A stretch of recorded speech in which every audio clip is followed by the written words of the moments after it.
ជំរាបសួរបងប្អូនទាំងអស់គ្នាបាននេះគឺជាដើមជីទៅជាជោគហើយឡើយខ្ញុំមកបែបវាដើម្បីយកទៅធ្វើភេសជ្ជៈ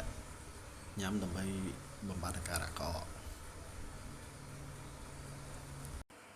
ហើយគ្រឿងផ្សំរបស់វាគឺមានតែ3មុខនឹងទេទី1គឺ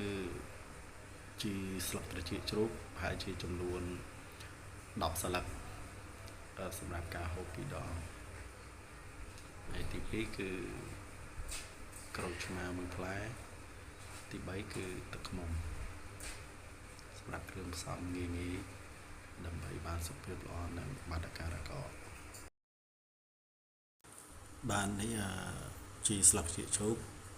ប្រហែលជា10សន្លឹកហ្នឹងយើងដាក់វាចូលនៅក្នុងម៉ាស៊ីនក្លុកដើម្បីក្លុកវាឲ្យវាម៉ត់ល្អ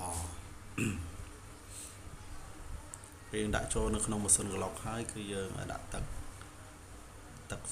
ដែលយើងដាក់ពុះឬក៏ទឹកសុទ្ធហ្នឹងប្រហែលជា250មីលីលីត្រស្មើនឹងប្រហែលជាកន្លះដបទឹកសុទ្ធ1500របស់យើងហ្នឹងហើយបន្ទាប់មកចាំយើងក្លុកវាឲ្យម៉ត់ទៅ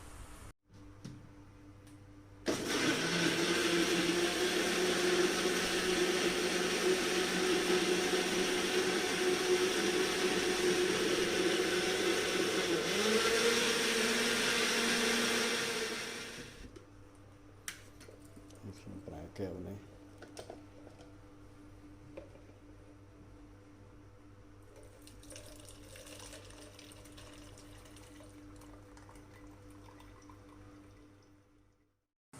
បានពេលដែលយើងច្រោះយកកាកវាចេញហើយយើងយកទឹកវាដាក់ចូលក្នុងម៉ាស៊ីនក្លុកដើម្បីលាយគ្រឿងផ្សំយើងទាំង3មុខមានដូចជាក្រូចឆ្មា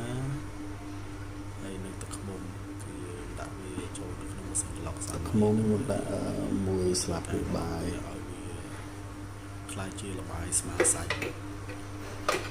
សាច់បងក្នុងស្គាល់យើងនេះ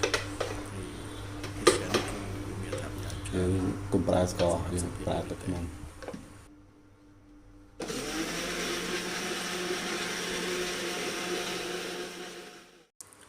បាទឥឡូវភេសជ្ជៈរបស់យើងគឺបានរួចរាល់ហើយនេះគឺជារូបមន្តដើម្បីពិសាទៅបាត់ក្អកហើយនឹងជំនួយសុខភាពអញ្ចឹងដើម្បីឲ្យងាយស្រួលនៅក្នុងការពិសាគឺយើងចាក់ដាក់កែវឬក៏កំប៉ុងរួចហើយយើងយកវាទៅក្លាសេនៅក្នុងទូទឹកកកដើម្បីឲ្យវាត្រជាក់ងាយស្រួលនៅក្នុងការពិសាអរគុណចំពោះការទស្សនាជួបគ្នានៅវីដេអូ